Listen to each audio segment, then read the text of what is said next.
您有在英国待过吗？对。您之前在英国的时候有没有看过那边媒体对于大陆这边的报道？外媒经常说，像大陆这边不自由啊、没人权啊、不能评论政府啊，很容易被所谓被消失。各种坏的来，反正各种坏的，我们都知道的。您知道，你有听说过外媒常常这样？听过。有听过很多。我们也不是两耳不闻窗外事的，因为 YouTube 上有一些就是。那您怎么看这件事情？因为我也没有觉得这个体系说。您刚刚提到习大大，那能不能展开说一下您对习大大的感受？对这一届政府在国政方面的施政满意度，满分10分可以打几分？其实。Hello， 各位大家好，我是小杰不得86，我现在人在北京。那在我身后啊，就是这个人民大会堂。那跟各位台湾地区的观众朋友科普一下，因为马上10月1号就要到了。那10月1号啊，就是大陆地区这边的国庆啊，这个就是人民大会堂。再往前啊，就是天安门啦。那我们看到这么多人头，一直绵延从这边，然后一直延伸到后面。这边都是人因为马上11国庆就要到了，所以大家都最近都往北京来，然后都想要去天安门看看，已经过不去，现在已经只让那边的人出来啊，不让我们就是对面的人再进去了所以没办法到那边做开场，所以我只能到前面去开场。那相信各位台湾的观众朋友们应该跟我一样常常在台媒或者说是外媒上面看到他们对于大陆的描述是所谓的不自由啊、很没安全啊、不能评论政府啊、随时会随便就被消失，好像很可怕、很没人权一样，随时会被抓去集中营。那我们今天就来问问看啊，在北京帝都这一座政治中心实际生活的路人们，对于他们的生活满意度如何呢？我是江苏人，我是河南的。你们是来北京玩还是？北京上学。你们来这边上学多久了？刚来，9月份刚开学。你们对于无论是你们家乡，或者说是来北京生活的这个生活满意度，如果满分10分的话，我觉得能打10分。能打10分？对。首先在北京，我就是从我们家到北京来，然后我觉得首先我的视野是开阔了很多，就是能见到在家里见不到的一些人啊、事啊，或者是就是物品也都是吧，反正是能开阔我的眼界。我们家里那边就是见一个外国人也比较的，基本上不怎么常见。然后在这也能就是有很多的机会，比如学习的机会，或者是你去像我们家里你想去听个相声，线下听个相声就基本没有。然后在这儿你想去听相声，你就可以去听相声，然后看话剧，然后什么的都可以。然后现在家里是接触不到，所以我觉得在北京生活幸福指数也挺高的。然后而且这边有各种各样的各地的美食，我对于一个吃货来说也挺好的。我也打10分吧，因为相比于我之前在的那些学校，就是现在我也是在这个学校能就是开阔我的视野啊。00后。OK， 那想问一下你们对于大陆这边的这几年，从你们出生到现在的发展，有没有什么东西有什么部分是你们特别有感的？特别有感的，我觉得就像交通方面，像我们家那边比较没有那么发达嘛，然后之前的话坐大巴车呀这些会很浪费时间，就是那个通勤。然后现在呢，就是高铁呀、火车都很方便，尤其是高铁。我现在从北京到我们家，高铁3个小时，然后就直接到了。但是如果坐火车的话，就需要10几个小时。以前要10几个时间，只要3个小时。对，还有就是购物方面，现在特别方便，尤其是各种 APP， 然后现在都可以。小时候吧，网购还不是很发达，然后基本上都是只能线下买。然后现在，你网购很方便，你想买什么都可以买到，然后尤其是还很快，尤其顺丰什么的都可以航运。先生是哪里人？我是北京人。北京的？对，我就是北京人，90后。方便一下您的职业？培训机构的老师。方便一下薪资区间吗？你们这个职业的区间？就是几10万年薪吧。几10万？不当钱。哇！90后嘛。那从您出生到现在的北京，有什么特别的变化是您感受特别深的呢？我觉得吧，可能就是首先，当然我这种变化的印象，可能也是中国的一个缩影，就是大陆的一个缩影吧。就是我觉得似乎我们的生活更加便捷了。比如说以前没有这种移动支付，都是付现金，现在都是这个移动支付。比如说以前最早，像我爸爸妈妈小时候，北京只有一条地铁，就是1号线。而且我记得最早我坐1号线的时候，它是这种电风扇，上面螺旋桨电风扇。但是现在这种东西你都见不到了。就是北京可能现在有20多条这个地铁线，就是交通都非常发达。但是我觉得可能在生活发达的这样一个背景下呢，就是似乎大家的压力越来越大了。我觉得可能这个也是大陆的整体的一个缩影吧。那想问一下，您在北京生活的这个生活满意度满分10分的话，你会打几分呢？我觉得满意度至少可以达7分，在北京可以打对，至少可以达7分。那您实际的感受，您觉得北京还有什么地方北京可以更好？如果可以的话，我希望文化氛围更好一点。就比如说我在英国的时候，经常会有一些什么街头表演啊，然后街头这个一些乐队去这种，就是更加市民风一些，更摊儿一些。我觉得这个地方就是这种文化氛围可能会，我希望它变得更好一点。大家现在是哪里人？湖北，湖北的。对，中部。您是在北京生活吗？工作生活？工作生活快10年了。快10年了。对，快10年了。哦，那方便问你是什么职业的吗？我做老板的。哦，你是老板的。我创业大健康文旅，带着大家去玩、去旅游、去放松身心。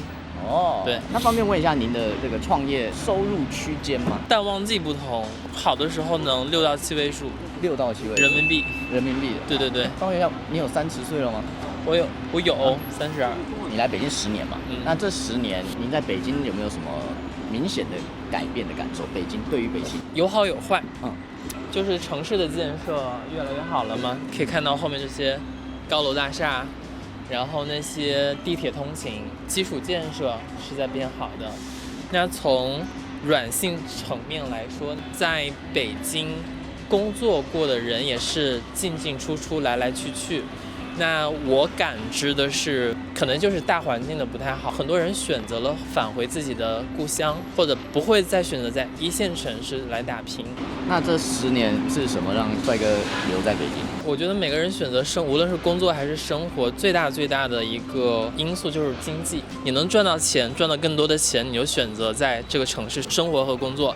那如果你在这个城市你赚不到你想要的，爬不上你想要的那个地位和职位，你可能就会选择去换一个地方去生活去工作。在北京生活的这几年，生活的这个满意度跟幸福指数满分10分的话是几分？属于这种跌宕起伏的一种状态吧。你看我是15年到22年之间，我是在上班。我是上班族，然后我是从22年开始创业，有得有失。可能经济好的时候就觉得能看到自己的钱包鼓起来，自己赚的钱多了就会很开心，然后有幸福感。那可能碰到那些大家都知道的那几年，对吧？那几年，然后那个所有全世界都在停摆，然后口袋钱变少，也会觉得蛮痛苦。那这2年属于我自己的一个创业时期，我自己是一个比较开心和满意的一个状态。我会选择在北京创业，而不是像很多人也会选择在上海啊或其他地方。其实我这个模式在任何一个城市都是 OK 的。然后选择北京，第一是顺其自然的事情，因为我在北京上班工作了那么多年。然后再一个是我比较看重的是这个市场，我是不是具有一个稀缺或者是一个唯一性，这就意味着我的竞争少。第3点就是这边的消费者还蛮 nice 的，整体北方的消费者是要比南方花钱消费更爽快，大方。对，大方。帅哥几岁啊？几年？你是几年的吗？00后的。对对对。您是哪里人呢？我是北京的。你是北京地道的。不地道，我属于室内混血。室内混血？对。怎么说？北京区之间混血，远郊区和近郊区混血。几年生？05年。05年。那05年到现在也19年了嘛？对。从您出生到现在，您觉得北京有什么样的变化是你感受很深的？房价变贵了。人变多了。怎么说呢？以前人比较少，工作比较好找；现在人比较多，工作比较不好找。你现在有找工作的？没有。您觉得您的生活满意度多少呢？那个满分10分的话，你给几分呢？9.9。9.9啊？对。怎么说？每天能开心快乐的活着就挺好的，我感觉。你是哪里？我是石家庄人。您是来北京工作吗？对，我牙医。牙医？对。方便在附近上班。方便问一下牙医的薪资区间吗？区间就好。不方便。OK， 那方便问一下您在北京生活满意度，满分10分的话，您可以达到几分？我觉得有9分。9分怎么说？因为我还是年轻人。9分在哪里？ 1分，就压力可能有点大吧，就是。您是90后吗？还是00后？啊，对，我90后。90后。那方便问一下，您是哪里人吗？湖南永州。你是来北京工作吗？是的。北京工作多久了？1年半了吧。方便问一下，您是什么职业的吗？教育培训的。教育培训的。对。那方便问一下，你的收入区间就好。10个 K 左右。10个 K。您来北京这1年半，你觉得从来到现在有没有什么变化？国际人越来越多，尤其是近1年多吧，国际大会。像前段时间不是有非洲很多的国家元首过来，包括去年11月也有很多的“一带一路”的国际政要都过来，所以国际的人越来越多。那您在这个北京的生活满意度满分10分的话，你可以给到？如果是要10分打分的话，我觉得可能要打9分吧。9分哦？怎么说？首先，这个城市它有历史文化，也有现代。那无论是从科技、现代的发展以及历史文化的一个交融，它是融合的特别好。那作为我们中国人而言嘛，无论是从历史的这种角度去探索过往，然后去迎接未来，北京这个城市做得非常非常好。当然还有一分肯定是需要承担的，没有完美。因为您是90后嘛。是的。从您出生到现在，您觉得大陆这边的整个发展有什么样明显的感受？哇，那太明显了，因为我出生在农村哈，小时候呢就是家里务农嘛，就是会去种田啊、种地啊。然后我小时候还记得就是跟我们家长就去交税，就产了粮食之后就是要去交税。然后呢，交通特别不便利，我们是山区少数民族，出行啊各方面都要靠走路的方式。但是我从我一路以来成长过来吧，从交通慢慢的便利，包括电啊、水啊，然后我们的居民的这个生活水平啊，越来越高，越来越提升的特别快，尤其是近10年来吧。整个飞跃简直是飞跃式的，从我们的那个泥土路拓宽到成柏油路。另外一个就是我们家加上那些人们吧，就是从务农，然后也慢慢的走出去，那都有一个提升。从我们吃的住的都有很明显的一个提升。我们那边因为少数民族有很多的民族文化特色，所以呢我们也会有大量的发展一些就类似于旅游这一块的，也让更多的人们去走到我们民族文化当中。那美女是哪里人？我就是北京人。你是北京对。您是00后还是10后？我是90后。90后，95后。95后。方便问一下，所以现在有在工作了吗？没有，我研究生刚毕业，商科管理的。这个方面的专业毕业后啊，或者说从业之后的一个薪资区间，就是说在北京吧，1万到1万5左右。1万到1万5。对，就是比较普通的。北京的这个生活品质，你感觉怎么样？分跟哪儿比了吧？我觉得北京相对来说还是不错的，但是跟上海的生活品质比，没有上海那么精致。生活满意度，您的生活满意度满分10分的话，可以给到几分？在北京7分吧。7分。那3分扣在一个是北京气候不是特别好。然后还有一个就是您刚才提到的这个北京可能不够精致。我没有提到，就是提到这个生活环境，对，就是不够精致吧。然后还有就是因为我在国外生活好多年。是哪一个？我换了好几个国家，我是在英国读的大学。我觉得整体氛围没有很 open 吧，就是捡了这3分的第3分。北京这几年的，从你小时候啊到长大，这几年有什么地方的进步或发展是你特别有感的？我是从10几岁就出国了，我16年那个回国的时候，发现突然能扫码点餐了。帅哥是哪里人呢？我是陕西的。陕西的。对，也在北京待了10几年了。是来北京工作吗？是的。OK， 那您是90年出生的？我是94。您现在是什么职业方面说吗？是相当于自己创业吧，关于体育方面。体育方面。对。你在北京待过10多年了吗？对。那你从刚来北京到现在这段时间，北京有什么变化让你特别有感？我觉得可能刚来北京那会儿是因为上大学嘛，所以相对接触外边的东西比较少。就像这几年的话，通过这个移动互联网发展特别好，加上一些这个所谓的科技方面吧，就是让你做什么都很便捷。包括其实现在很多国外，像这个英国，它也是没有移动支付嘛，它还是需要去刷卡，甚至是去拿一些现金，我觉得很不方便。您对于在北京的生活满意度满分10分的话，我觉得至少有8到9分吧。8到9分。对。怎么说呢？因为北京本来就是一个国际化的大都市，你在这里边你可以得到你想要的所有东西，当然呢，它确实会给你带来一些生活的压力哈，但是你觉得你可能比较适合这地方，习惯这个地方去生活。就是说有关注我是因为那个我在那个 YouTube 上面也是蛮长时间了，那么也是比较关心就是两岸啊，然后时事啊这些的，因为男生嘛，多多少少会对这种东西就比较感兴趣，看的这个新闻类似的什么会推送过来嘛，所以就看到您这边了。您看到我的第一部影片是哪一部？第一部影片是介绍上海的吧？上海的，对，是街访吗？还是街访？然后就是您这边采访那个在上海很多年的那个年长的小姐姐，对，所以有看到，对。上海的千百种生活系列。对，我这次来北京也有住在北京的千百种生活啊。你要在上海就好，因为我是上海人。您是上海人？对。那您是来北京工作吗？到北京来出差吧，因为我是上海，但是我是常驻那个河内，所以您是出生在？我是在上海，因为那个工作关系，所以外派到那个越南那边。方便问您的职业吗？物流。对。那方便问您的这个收入区间就好，或这个行业的区间。我觉得我不太好意思讲凡尔赛，我觉得。最近几年那个国家的发展，您有没有什么特别印象深刻的事件或人物呢？有一句话叫身在此山中啊，就是你不一定会看得很清，但是就是这个时间是一点点就这么一过去了，所以国家的这个发展，你每天都进步一点点，回首的话可能会我进步蛮多的。你要说有什么地方进步的，很多地方都有进步。说实话，你因为像我的话，我是80后，我刚刚小的时候环境也好，这个整个基础建好，确实是跟现在是完全是天翻地覆的嘛，对不对？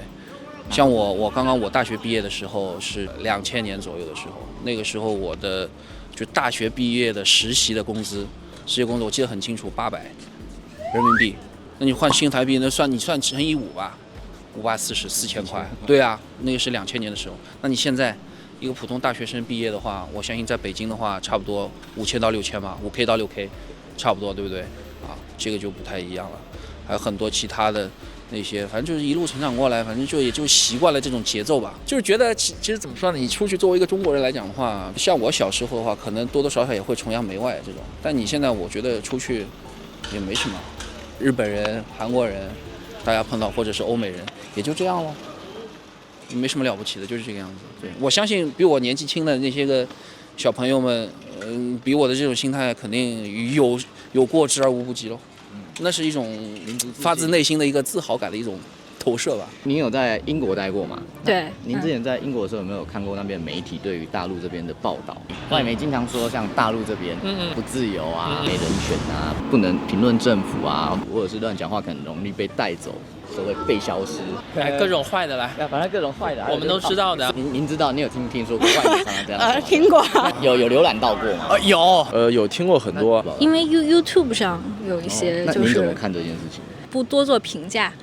因为我也没有觉得这个体系说不好，都各有利弊。对，我觉得这些有点妖魔化吧，就是其实，对老百姓没有太大的影响。就是我作为一个老百姓，生活基本上没有影响，有一些妖魔化。他们可能也相对来说对中国也不是特别了解，也只能通过他们当地的媒体然后来了解中国的时事。所以我觉得他们可能有时候也会比较的片面，只是看到了媒体所报道的一些事情，一些真正的本质吧，我觉得他没有看到。然后所以他们对我们中国的认识还是比较的浅显的。我觉得在中国很自由，我觉得生活在中国很幸福，觉得我是个中国人很幸运。我也同意。完全同意。我觉得这个还是比较吧。如果你一直在国外这种相对言论自由的情况下，你可能来到中国或者来到北京，有些方面可能确实不适应。但是你如果一直在中国待着，其实你觉得还 OK 啊，对吧？国外有很多不安全的因素啊，对吧？我们在国外随时想着自己会不会被嘎掉，有很多这个情况，所以我觉得按安全度来讲，那些中国的治安多好，北京的治安多好，你走在北京任何一个角度上，不用考虑安全问题，甚至你不会有发生别人盗抢的情况。你在国外呢，无论是美国，无论是英国，哪个地方都有这种情况发生。按照人的生活的这个角度来讲，中国我觉得确实真不错，而且它的硬件发展的也特别好，对吧？你会很轻松的到达中国任何一个地方。不像国外，其实有些东西还是比较限制的。目前来说，我个体而言，我有的吃，有的住，有的喝，可能还 OK。可能等到某一天，我觉得我可能没有那么 OK 的时候，我可能流落街头的时候，甚至说北京或者是全国很多人流落街头的时候，可能会出现一些反思。我觉得肯定是不对的。生活非常好，大陆非常好，中国欢迎你。首先一个，我觉得还是要来当地去看当地的文化，不要去道听途说，还是建议大家来看，真正感受。那您在北京你会感觉到不自由吗？关于这个不会，完全不会。我觉得特别自由，我想去哪去哪，随时就去。然后无论是交通啊，还是人文呐，哇，你真的会感觉人家就是交通啊极度便利，非常便利。然后第二个就是人嘛，你如果有任何的问题问到，他们都会很热情的给到回复。最大的一个痛点其实就是因为语言的关系嘛，对吧？因为媒体的关系，因为大家也是知道的嘛，占主流的你是最普及的还是英文嘛？那宣传的这个力度上面，再加上华人圈的这种儒家的思想，不喜欢去跟别人争，可能这个也有一定的因素，对吧？你说什么 OK， 对吧？大家闷声发财，我也不要跟你争，对不对？没争来争去没意思。可能现在我们外交上面就说什么战狼啊什么的，就最近一段时间跟以前有所区别。总的来说还是就以和为贵嘛，所以多多少少在这方面的话，舆论宣传上面确实是处于弱势。您觉得在大陆真的不自由吗？要看你怎么想。如果你是一个狂热于政治的，想去参政议政的，对吧？那我劝你还是去其他地方，对不对？但是如果你只是想着生活过着好的，对吧？我也不去管其他的，就是那种小确幸的那种概念。我觉得大陆正好啊，一个萝卜一个坑，你该干什么你就去干什么，对不对？你不要是作为一个牙科医生你去从政了，你有什么资格呢？对吧？你是一个医师，你是一个律师，你去参政，没有意思，不是这个概念嘛，对吧？我们你看我们搞政治的，要么就是政治学院，对吧？要么就是人民大学这种专业对口的，你出来就是做这个，对吧？从小这个大学毕业就是从基层干起，团部啊、团委啊这种编制，就从下往上一路这样上来的。那当然我多少也是知道，就很多人说，哎呀，那个大陆这个政治不透明啊，然后各种关系啊怎么样啊，我承认了，这也是因为毕竟身边朋友啊多多少少也是那个走也是政治路线，也是在单位机关里面的，我也是听说的。但是你也是知道，大陆有14亿人口，你就算你升迁之路是有关系有背景，但是在这个圈子里面有关系的圈子里面有背景的圈子里面，你还得自身过硬才行啊。他就我的这个朋友就讲得很清楚，你是有关系，我也有关系啊，大家都有关系，那看什么呢？看学历咯。你的阿姨是我领导的亲戚，我的叔叔是领导亲戚，但是我是博士学历，那我就上咯。当然，这个是我个人的啊，我不代表我个人的这个听到的，对吧？然后就转述一下而已。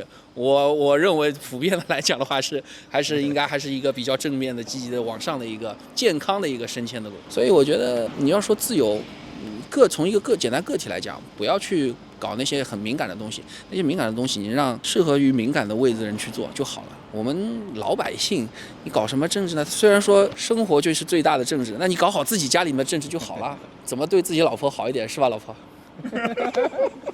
就是最近这个不是国庆要到了吗？你们知道今年是几年国庆吗？75。哎呦，知道。当然了。这75周年对国家的发展啊，你有什么特别印象深刻的人或事吗？我印象最深的可能还是邓小平吧，就是我觉得改革开放确实是一个很关键的这样一步，就是经济确实越来越好了，就是从这开始确实是越来越好，或者说一些制度呢越来越规范化了。我觉得就是它不是一个大家一开始一股脑建设这样的事情，就是大家开始用制度去做事情。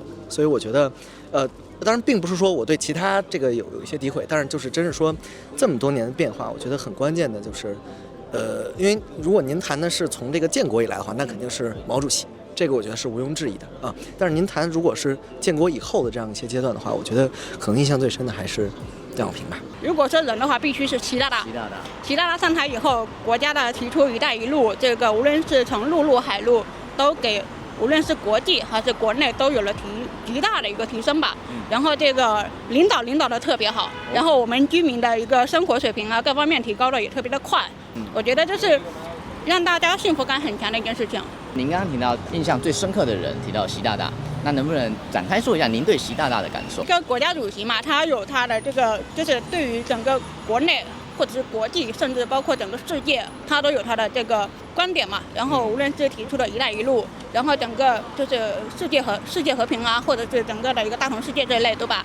习大大都在用传统文化带领着整个中国在往前走，然后整个东方的一个兴起，无论是从历史文化，然后包括习大大很多的发言当中，我们都能感知得到，同时也做得很好，把我们的整个就是无论是城市的发展、人文这一块，以及人民的生活的幸福水平，他都不断的去现场考察，去到当地，然后去给到人民群众这些问候，我觉得都是很好的一些体现。这一届政府在国政方面的施政满意度，您给几分？从我个人而言，就是无论从我职业还是从我这个工作当中吧，感受当中，我觉得领导有方。我举个例子吧，就是前几年不是疫情嘛，那疫情期间肯定很多人都有体会，就是国家政府采取的一系列措施，无论是从雷神山、火神山的一个建立，包括后来的整个的一个各个地方的封城吧，但是封城当中也给我们很多的提供，就是政府各方面的一个支持，然后包括志愿者啊，所有的我们的一线的这些志愿者也好，还是医护人员也好，还是说整个社会各界的一个团结，我觉得都是整个民族，我很自豪的一个地方啊。当然也归结于就是说我们整个领导班子的整个的一个付出，以及整个的一个决策的一个建立啊，所以我觉得还蛮欣慰、很自豪的。满分10分，你给几分？打个8分吧，也有成长空间。那2分的这个，就是有没有什么建议，或者是希望可以更好的地方？希望大家就是可以落实实处吧，就还是希望说能够真正给为人民服务这一点。就是实际生活上，你觉得哪里可以？实际上这个没有，因为我觉得我们还是一句话，就是我们幸福生活都是靠奋斗出来的，所以需要我们自己去奋斗。这个施政满意度啊，大概满分10分可以打几分？其实不太关心，因为其实我们这一代不怎么关心政治，因为我们更关心的是个体。其实人都是自私的嘛，就只要自己活得开心，赚到钱了，其他人怎么样，谁在做什么样的高度，做什么样的事情，发号什么样的口令，与我无关。过于恢宏的事情，我们可能影响不到，因为人生在世就这180年的，对吧？开心就好。这几年的话，有没有什么国家发展或建设方面你们特别印象深刻的人或事呢？华为必须要谈到我们华为了。说对，我们华为就是发展到了3折叠。对，3折叠怎么叠都有面儿。这不是华为的那个啊，不是啊，不是广告啊。小时候还在用诺基亚呢，现在都手机了。不用出门带现金了。你们是拿华为吗？我是华为的。我是华为的。对。不好说啊，不好说。我觉得就是08奥运会了吧。奥运会。对，我觉得，还有就是之前举办冬奥会啊、奥运会啊这些，我觉得都让我特别自豪。然后尤其是08年，虽然那会儿我还很小，但是我印象特别深刻。然后就是跟家里人一起坐在电视机前，然后看着那些奥运健儿，然后为我国争光，然后我觉得特别的感动。无人驾驶这些，就是这个跟互联网有关系的嘛。可能新能源这个事情确实是，对新能源汽车这个事情，比如说什么蔚来、理想、小鹏啊这样一些品牌，我觉得这个确实是以前完全没有想到的这样一个事情，就是现在它可以做得这么大，包括这个比亚迪什么之类的，我觉得这个可能是由这种国家这种能源政策的这种导向，然后让这个企业发展起来。我买的是油车，买完油车新能源就买了之后才对，因为我买了，对我先后换了3台车，第3台车刚换好，然后这个电车的这个趋势就砰蹭一下就上去了，买完就后悔，那这烧油好厉害，哎呀，我看这个插电的1个星期花费跟我这个烧油的实在是。唉，你随便用完了，你回家插电，你1个晚上充满电也用不了几个钱。你烧油的，你像我上下班这种啊，1个星期要花400，1个月那就乘以4了，1600。你要台币的话，5、6的8000吧，对吧？1个月。对啊，很贵的。新能源的话，那就低很多很多。虽然它可能那个保险会高一些，但是你折算成每个月的那个花销，那肯定比油车好很多很多了，对不对？所以这个东西也是这个趋势肯定是挡不了的。最关键是大陆现在电用不掉啊。电视用不掉啊，可能这个就不知道，因为我们外派出去的那个电力出去的那个造大坝的，造那个风力发电的，到海外去援建的，那个电能的这个外派的这个工程占很大一部分。对，因为国内的话你已经到一个饱和的一个程度了，用不掉意思是用不完，就是劳力也好，技术也好，它已经处于一个饱和状态了。而且你的供电你根本就不愁，你想14亿人除了自己用电以外，还要解决越南一部分的供电问题。大陆的电是，对，在去年的时候就有一段时间，夏天的时候他们那边就电荒。哦，这样子啊。对，是，所以有规定那个限电时间的嘛。后来都可以帮到了。啊，越南过去很简单了。那可以帮到台湾缺电的问题。只要台湾小，大陆分分秒秒，对不对？现在只是拿了一个图纸说，那个坐高铁去台北，对不对？那坐高铁都去了，那你搭个电缆顺着那个隧道过去，那很简单的事情。所以新能源的话，我觉得这个很正常，很正常。